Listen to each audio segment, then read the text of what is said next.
Assalamualaikum warahmatullahi wabarakatuh.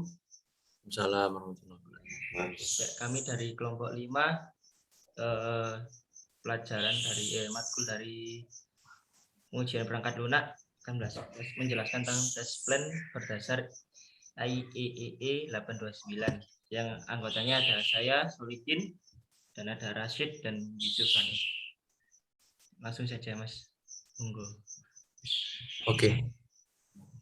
Saya akan menjelaskan bagian slide pertama daripada pengertian tes plan dan lain-lain. Pertama yaitu pengertian tes plan sendiri ialah berupa dokumen yang berisi dari penjelasan tujuan dan sasaran pengujian dalam lingkup iterasi. Item-item yang menjadi target pengujian, pendekatan yang akan diambil, sumber daya yang dibutuhkan, dan poin untuk diproduksi. Dengan kata lain, tes plan disebut juga perencanaan atau skenario untuk melakukan testing yang dilakukan baik oleh expert ataupun secara umum ataupun yang bersifat universal atau global. Selanjutnya, itu tujuan dari membuat tes plan ialah membuat tes plan secara umum untuk memudahkan pengembang melakukan testing agar testing tersebut dilakukan menjadi jelas sehingga hasilnya berguna dan efisien. Kemudian pembuatan tes plan juga itu dapat dibuat dengan mengikuti template plan. Template test plan namun tidak harus mengacu kepada template tersebut, walaupun pada garis besar inti bagian dari test plan-nya itu adalah sama secara garis besarnya. Nah, berikut ini adalah penjelasan dari template test plan oleh IEEE 829. Pertama yaitu test plan identifier ialah bagian untuk menjelaskan secara singkat mengenai objek-objek yang akan dites. Bisa berupa penjelasan narasi atau berbentuk tabel dengan kategori-kategori tertentu. Informasi yang dijelaskan dapat berupa sekilas mengenai subjek testing, nama orang yang bertanggung jawab terhadap testing, penyusun tes plan, tanggal dibuat tes plan, dan tanggal revisi, dan lain-lain. Kemudian introduction atau pengenalan. Bagian ini dibuat untuk menjelaskan secara narasi mengenai testing yang akan dilakukan terhadap suatu objek testing. Bagian ini dapat juga dibuat lebih rinci dengan menambahkan subbab apabila perlu untuk dibuat. Contohnya antara lain purpose. Nah, purpose di sini dimaksudkan untuk menjelaskan tujuan testing secara spesifik, dan kemudian background itu ialah latar belakang mengapa testing dilakukan. Kemudian scope, yaitu sejauh mana testing dilakukan. Lalu definition and acronyms, itu penjelasan mengenai singkatan dan istilah yang ada di dalam dokumen test plan. Selanjutnya ialah ada test item. Nah, pada bagian ini, test item itu menjelaskan mengenai daftar komponen-komponen dalam objek testing yang akan dites satu persatu, dan ini adalah contoh gambarnya.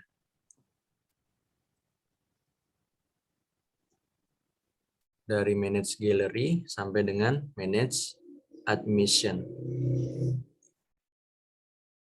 Ini kelanjutan dari test item.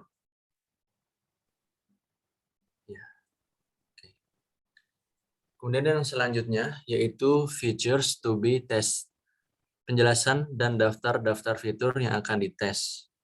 Maksud dari features to be test-nya pada saat pelaksanaan testing dimulai. Nah, di sini adalah contoh gambarnya. Dari features-nya itu ada memasukkan album sebanyak 3, kemudian ada deskripsinya.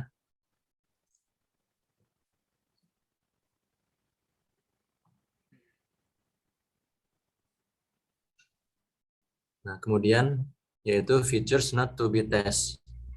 Itu menjelaskan mengenai fitur-fitur apa saja yang ada di dalam objek testing. Namun, fitur tersebut tidak akan dites pada saat pelaksanaan testing dan disertakan penjelasan singkat mengapa fitur tersebut tidak dites pada saat testing. Dan ini ada contoh gambarnya. Oke. Selanjutnya akan dijelaskan oleh teman saya yang bernama Yusuf. Silakan. Oke, untuk selanjutnya itu ada approach, bagian yang digunakan untuk memberi deskripsi mengenai cara atau approach yang dilakukan untuk melaksanakan testing dan disertakan dengan penjelasan mengenai approach yang digunakan. Contohnya ada unit testing box menggunakan black box dan atau white box beserta dengan penjelasan mengenai approach atau pendekatan yang dipakai. Sistem testing dengan performance testing dan load testing dan lain-lain. Terus ada item pass atau file kriteria, berisi tentang kriteria-kriteria yang harus dipenuhi sebelum berlanjut ke fase berikutnya. Dan kriteria testing tersebut disebut gagal atau fail. Contohnya, jika suatu item dites sebanyak 10 kali dan 9 kali diantaranya berhasil, namun ada satu di mana benar-benar gagal, maka item tersebut dinyatakan sebagai gagal atau fail. Yang kedua, jika hasil dari suatu item sama dengan hasil yang diharapkan, maka item tersebut dinyatakan berhasil atau pass. Yang ketiga, sistem crash akan dinyatakan sebagai fail, dan sebagainya. Lanjut.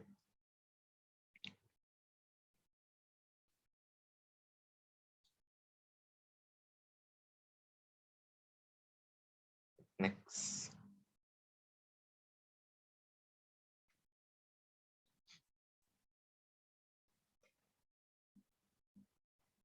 Berikutnya ada suspension kriteria. Ini berisi tentang spesifikasi kriteria-kriteria yang dapat digunakan untuk menghentikan sementara kegiatan testing dan testing tersebut dapat dilanjutkan di waktu lain. Contoh, beberapa individual test case dapat disuspend, di-skip atau dikurangi jika tes yang diperlukan untuk individual test case tersebut fail dan memerlukan perbaikan. Apabila test case individual tetap dilakukan, meskipun prerequisite test yang diperlukan fail, maka hanya akan membuang sumber daya atau resource-nya saja. Selanjutnya ada test deliverables, adalah list dokumen-dokumen apa saja yang akan dihasilkan setelah testing selesai dilakukan. Contohnya seperti yang ada di dalam gambar tersebut, ada master test plan, individual test plan for each phase of testing cell, test design specification, dan lain-lainnya. Selanjutnya akan disampaikan oleh teman saya, Mas Solikin.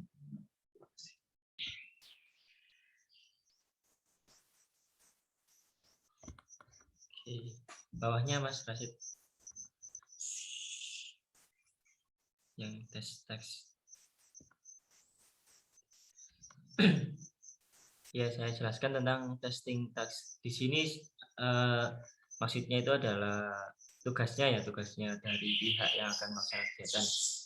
Seperti di bawah ini tasnya acceptance test plan itu bagiannya project manager sama klien dan sebagainya seperti ada di contoh ini. Langsung lanjut aja Mas.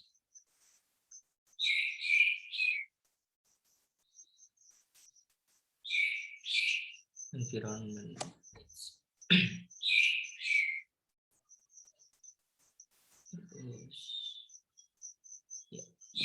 Lalu ada environmental needs. Di sini spesifikasi ya yang dibutuhkan sebenarnya. Ya, jadi spesifikasi dan perincian segala sesuatu yang dibutuhkan dan digunakan selama proses testing berjalan bisa berupa hardware, yaitu spesifikasi komputer atau hal lain selain hardware. Misalnya izin akses seperti membutuhkan akses ke dalam database untuk melaksanakan testing, membutuhkan akses ke dalam official website. Ya, contohnya seperti ada yang di kanan klien, yaitu komputernya yang dibutuhkan seperti itu sama servernya, bisa dilihat. Langsung lanjut. Selanjutnya, Mas.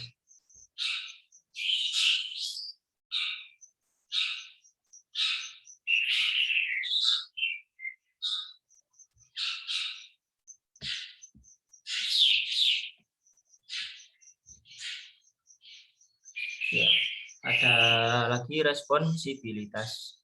Dan maksudnya ada rincian pihak yang akan bertanggung jawab terhadap suatu kegiatan task di dalam serangkaian kegiatan testing yang akan dilaksanakan. Ya, seperti ini contohnya yang ini ya, putih biru itu membuat test plan, itu penanggung jawabnya orang ini, membuat desain tesnya orang ini, dan sebagainya. Lalu ada staffing and training needs. Di sini secara garis besar menjelaskan bagaimana melakukan pendekatan untuk menentukan peran pada staff di dalam proyek dan melakukan training apabila diperlukan untuk testing. Contohnya, project manager bertanggung jawab untuk mengatur implementasi total dari website. Yang kedua ada test manager bertanggung jawab untuk mengembangkan master test plan, review test deliverables, manage test cycle, dan melaporkan status kepada test manager. Lalu ketiga ada test engineer yang bertanggung jawab untuk merancang desain dari tes, membuat prosedur testing, dan membuat tes data dan menjalankan tes. Sekian dari saya, Mas.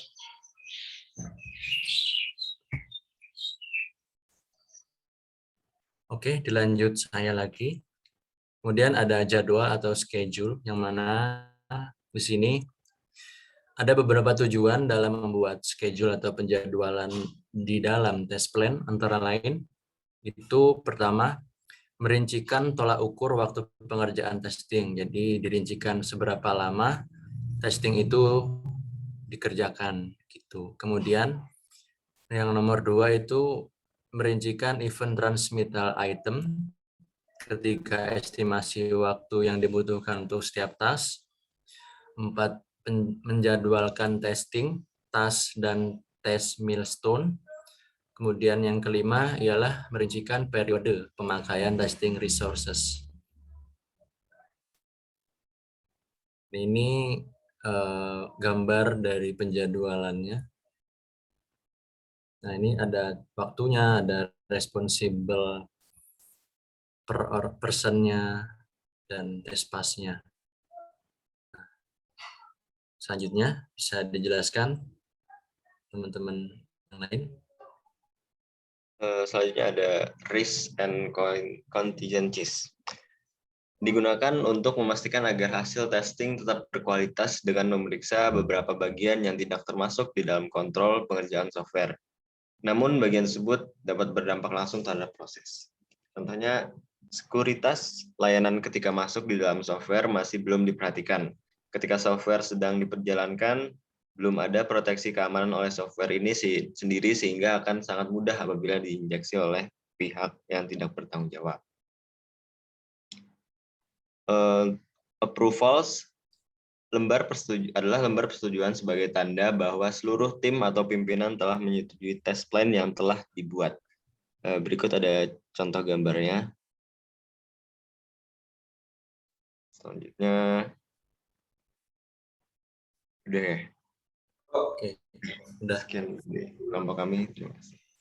Terima kasih, sekian dari penjelasan kelompok kami. Wassalamualaikum warahmatullahi wabarakatuh. Waalaikumsalam warahmatullahi wabarakatuh.